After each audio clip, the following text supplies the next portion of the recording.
I think the Lost Boys was crafted, I think, somewhere in Russia, if I recall it well, in history. Okay, and we had the same similarities, where almost more than 90% of the population that went to Panyundo were all boys. And they had one thing in common: running away from the danger.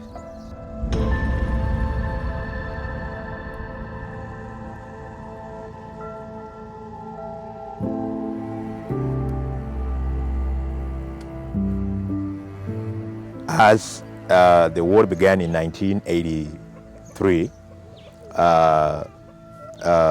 and that war reaches almost the community in all South Sudan.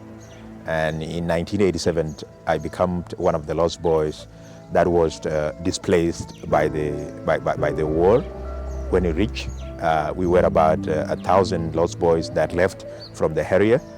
We had a trek until we reached Ethiopia in 1987.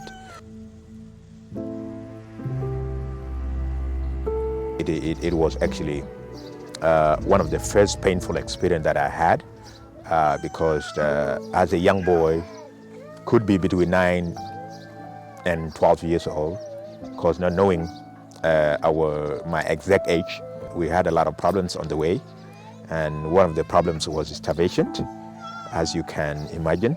Water was a big, and wild animals on the way.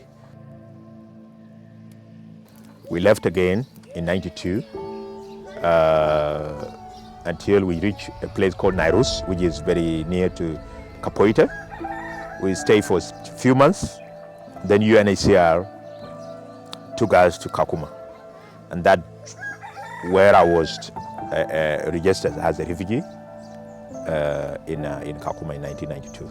There was a refugee settlement that was meant only for Lost Boys, and that started in 1998. And I had my toughest decision that I had to make, because at that time it was about 10 years or 11 years not knowing where my relatives are, and I was thinking, do I have to take a decision to go to America where I don't know how our people, maybe are they all dead or what had happened?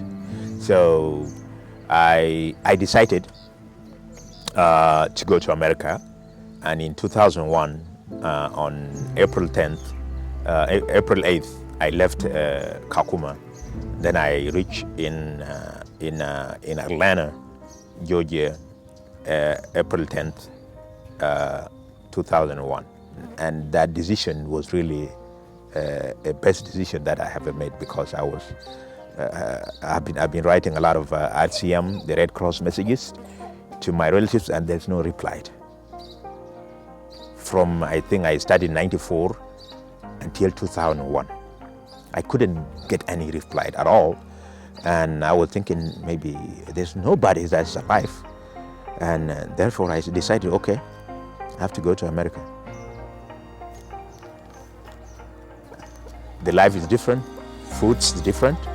And I remember when I was with my American friends, they have different foods.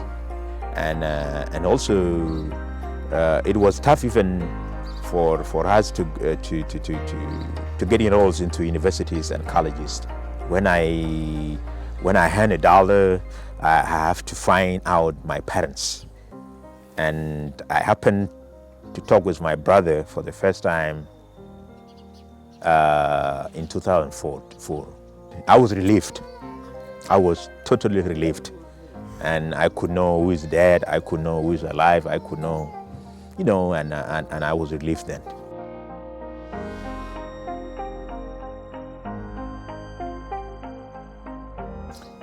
So after independence of South Sudan in 2011,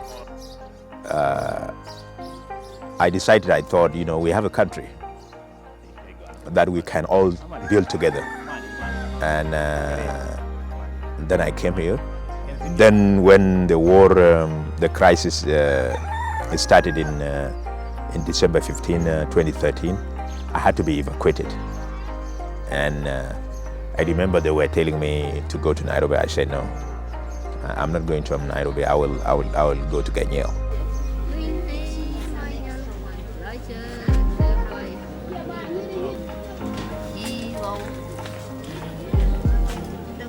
I think I was unemployed for about 7 months, 8 months. And then I finally get a job with ICRC in June of last year.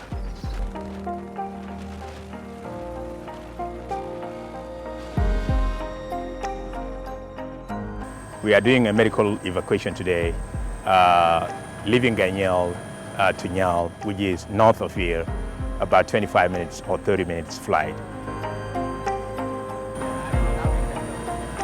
So unfortunately, some cattle raiders came and attacked a village and took cattle, about 110 cattle, head of cattle according to the local source.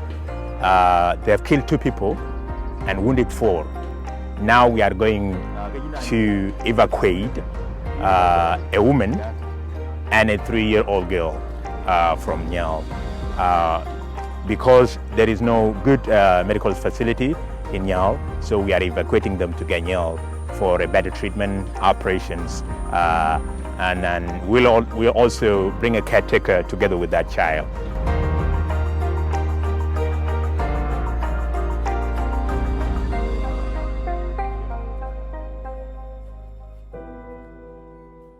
It's not me alone that decided to come back home.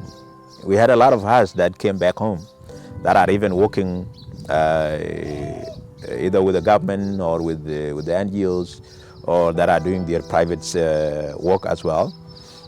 Unfortunately, we were all hoping to come home and build a home together. But some of us, most of us that did came, went back to America. And I'm one of the few that decided to stay, because I was thinking it's not the right time for me to leave, because when your people are in danger, why would you have to go back? I'm always hopeful and optimistic that things will be better, because this is the country that we all loved. This is our land, and we lost boys that have seen it all. And we want to have a better future. We have our country have a better future. And this is the hope that we are always praying for, so that this country can be better for all of us.